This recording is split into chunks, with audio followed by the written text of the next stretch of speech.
Welcome back. South African firefighters deployed to assist Canada with wildland fires have returned home. There were 109 firefighters, including management from the Department of Forestry, Fisheries and the Environment. They left the country last month. Working on Fire Managing Director Trevor Abrams joins me now for more on this story. Trevor, thanks for your time. Welcome back home. So just tell us about more your role in those firefighting efforts in Canada. Good evening, Sean.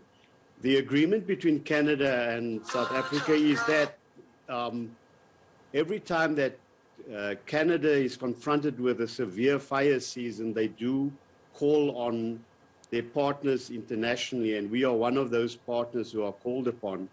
This year has been a fairly extreme fire season for Canada. About 3 of their provinces went into level 5, and their levels are from 1 to 5. So all 3 of them were simultaneously at the extreme, requiring external assistance immediately. And that's what triggered the request for us to come and help them, and this being the 4th time that we've done so.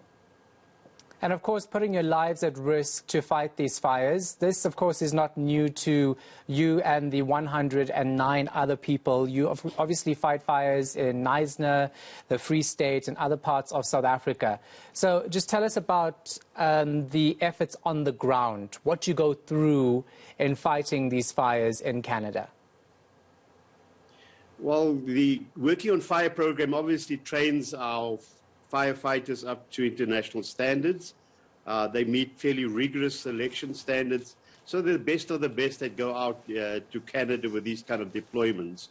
When we are there, we join their particular teams, and they have quite an elaborate structure where they have an incident management team headed by an incident commander, and they're broken up into divisions, and they get the assignments in the particular parts of the fire. The big change for us, of course, is there that much of the traveling to the fire is by helicopter. So it's completely aerial transport to these remote locations. And then they're working with pumps and hoses, sometimes as long as 6 kilometers long. And they get a daily briefing in terms of what the objective is for the day. And their progress gets assessed on a daily basis. And the incident commander with his team maps out the strategy for the next day. So talk me through the hours and what we can learn from how they fight fires over there and bring it back home. Well, there are obviously commonalities to firefighting all over.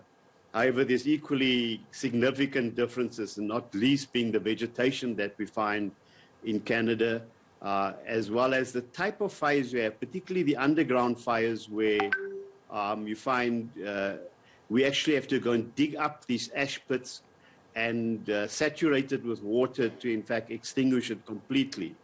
You also have certain vegetation there which literally torches when they catch a light. So these are all the kind of new aspects of firefighting where we learn the vegetation, fire behavior, the climate, and weather briefings. They are extremely critical and very detailed.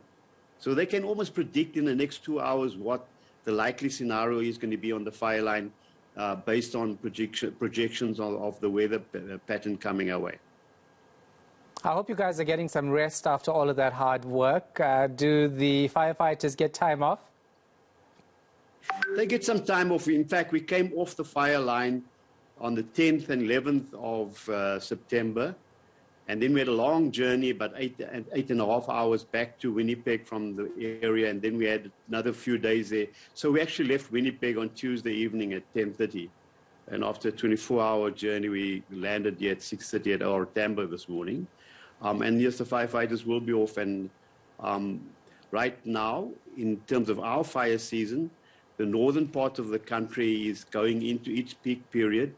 And the southern part, in other words, the Western Cape and Southern Cape areas, are gearing up for its fire season, which in fact really typically starts in December.